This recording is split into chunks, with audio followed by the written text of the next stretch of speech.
드디어 공개가 됐습니다. 정말로 크게 와닿지 않을까? 지금까지 유출 정보들과 조금 다른 부분들도 있었고 이거야말로 혁신이 아닌가라는 생각이 드네요.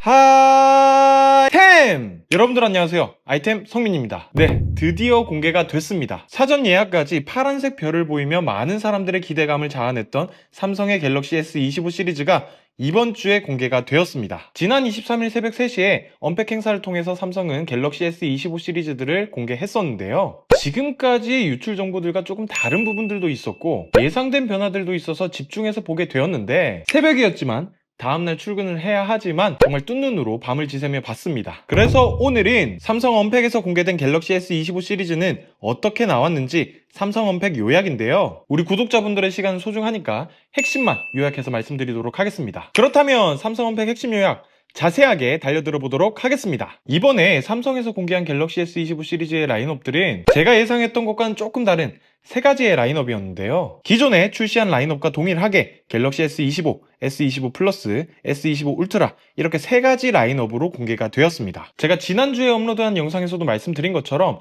슬림 라인업이 빠지게 되었는데 그래서 더 이상의 기대를 하지 않고 영상을 끄려고 했는데 이야 이거 마지막에 애플의 원몰띵처럼 갤럭시 S25 엣지라는 네이밍으로 공개가 되더라고요. 물론 티저 영상만 언팩 행사를 통해서 공개가 됐지만 영상에서 두 개의 카메라를 보여주고 있었고 얇아진 두께를 강조하듯 얇은 선이 빛나면서 갤럭시 S25의 옆면 프레임을 빛내주더라고요. 상세 스펙은 이번 언팩 때 공개가 되지 않아서 조금 기다려 봐야 되겠지만은 제가 얇은 스마트폰에 대한 기대가 커서 그런진 몰라도 너무 기다려지네요. 정확한 출시 날짜는 공개되지 않았지만은 올해 5월쯤 출시될 것으로 예상을 하더라고요. 이제 본격적으로 라인업별 특징을 보게 된다면 저는 사실 이 카메라 별만 빼고 본다면 아이폰과 정말 유사한 디자인으로 나오지 않았나 라는 생각이 들더라고요. 확실히 전작부터 옆면 프레임이 평평하게 딱 떨어진 듯한 플랫한 디자인을 채택해서 제 개인적으로는 너무나도 이뻐 보였습니다. 그리고 카메라는 작년에 갤럭시 Z 폴드 시리즈의 카메라 링 디자인처럼 볼드한 카메라 디자인을 했는데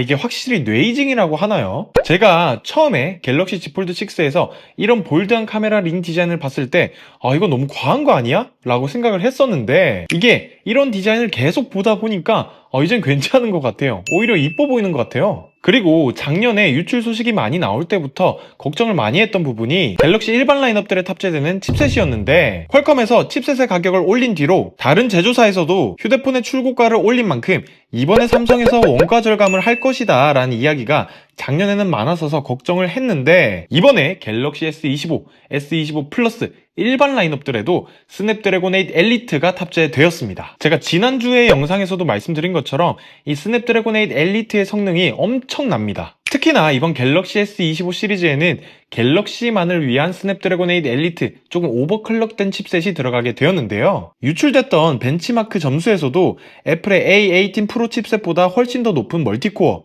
GPU 성능을 보이기 때문에 휴대폰으로 고사양의 폰게임을 많이 하시는 분들의 경우에는 일반 라인업으로도 더 쾌적하게 돌릴 수 있지 않나 라는 생각을 가집니다. 또 이번에는 일반 라인업에서도 12기가 램을 탑재했기 때문에 훨씬 더 체감이 될 것 같고요. 그리고 이렇게 좋아진 성능만큼 발열에 대한 걱정도 커질 텐데 특히나 작년에 스냅드래곤 8 엘리트 칩셋에 발열이 심하다라는 이야기가 있었어서 이 발열을 잡을 수가 있을까라는 생각이 드실 겁니다. 그래서 삼성에서는 더 커진 베이퍼 챔버를 탑재해서 휴대폰의 열을 고루 퍼뜨려서 발열을 충분히 제어할 수 있다라고 이야기를 하는데 이 발열에 대한 부분은 출시가 되고 실사용을 해봐야 정확하게 알 것 같습니다. 그렇지만 일반 라인업에도 스냅드래곤 8 엘리트 칩셋이 들어가게 되어서 눈에 띄는 성능 향상이 있을 것 같아 정말 기대가 되네요. 카메라는 전작과 동일하게 50메가픽셀의 메인 카메라, 10메가픽셀의 망원, 12메가픽셀의 초광각 카메라를 탑재한다고 이야기를 하고 색상은 아이스블루, 네이비, 민트, 실버 섀도우 이렇게 4가지가 출시가 되고 네이비를 제외하고는 채도가 그렇게 옅지 않은 이쁜 모습을 하고 있더라고요. 이번에 공개된 갤럭시 S25 시리즈 중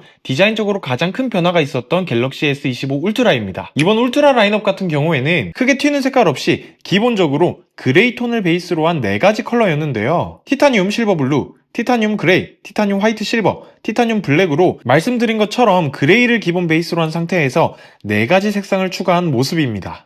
이번에 울트라의 색상이 전반적으로 영상으로 봤을 때는 4가지 모두 다 이뻐 보이더라고요. 그 중에서도 저는 티타늄 실버 블루 색상이 가장 궁금해 보였습니다.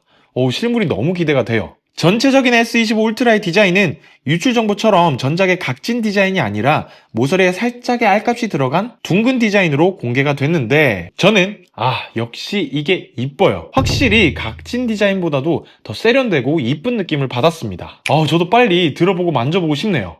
이거 진짜 느낌이 어떨까? 그리고 이건 울트라를 사용하셨던 분들, 그리고 울트라를 고민하시는 분들에게 정말 좋은 소식인데 갤럭시 S25 울트라의 무게가 줄어들었다고 합니다. 물론 울트라를 포함해서 일반 라인업들의 무게도 줄어들었지만 울트라는 무려 14에서 15g 정도로 가벼워졌기 때문에 큰 장점으로 다가오지 않을까라는 생각을 합니다. 실제로 계속 손에 쥐고 다니는 스마트폰 특성상 1g 1g 차이가 정말 크기 때문에 이번에 무게가 줄어든 게 기존의 울트라를 사용하셨던 분들은 정말로 크게 와닿지 않을까라는 생각을 하게 되더라고요. 그리고 두께도 8.2mm로 줄어들어서 실제로 폰을 쥐고 들고 다닐 때 그립감에 있어서 확실히 울트라가 개선이 많이 될 것 같습니다. 진짜로 주변에 울트라를 쓰시는 분들의 단점을 가장 한 가지만 꼽으라고 한다면은 무게와 두께였었는데 이 부분에서 개선이 이루어지다 보니까 정말 큰 장점으로 와닿을 것 같더라고요. 칩셋은 전 라인업 동일하게 갤럭시만을 위한 스냅드래곤 8 엘리트가 탑재됐고요. 12기가 램 용량으로 공개가 되었습니다. 그런데 삼성닷컴 전용 컬러인 갤럭시 S25 울트라의 Z 블랙 1테라 모델은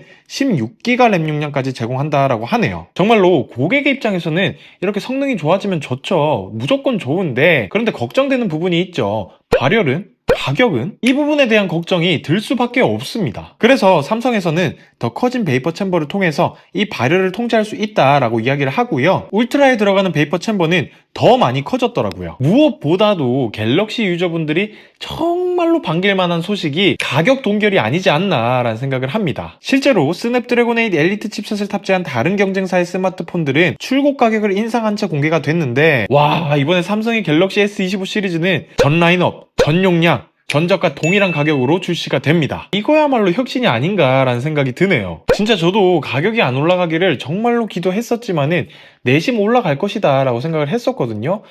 그런데 진짜 가격이 동결이 돼서 너무 좋네요. 갤럭시 S25 울트라의 카메라는 200메가픽셀의 메인 카메라, 50메가픽셀의 5배망원, 10메가픽셀의 3배망원, 12메가픽셀의 전면 카메라로 전작과 동일하지만 50메가픽셀의 초광각 카메라 업그레이드가 있었습니다. 유출 영상에서도 말씀드린 것처럼 이 초광각 카메라가 상용되면서 초접사 혹은 넓은 화각에서의 사진을 보다 고퀄리티로 찍을 수 있게 되었습니다. 삼성에서는 이번 언팩 행사에서 AI 기능을 정말로 많이 강조를 했습니다. 공개되는 제품의 상세 내용보다도 AI를 강조했고 저도 보면서 그만큼 좋다라는 생각이 많이 들었는데 인상 깊었던 건 챗 GPT처럼 대언어 모델을 기반으로 한 삼성 AI였습니다. 이게 중요한 게 대언어 모델을 기반으로 해서 단순히 이전의 대화를 기억하고 다음 대화를 이어나갈 수 있다라는 부분이 중요한 것이 아니라 이 삼성 AI 구글 제미나이가 갤럭시에 탑재가 되면서 휴대폰 내의 앱들 간에 연동을 시킬 수 있다는 부분이 상당히 크다라는 점을 말씀드리고 싶습니다. 물론 실제로 사용을 해봐야 제대로 알겠지만은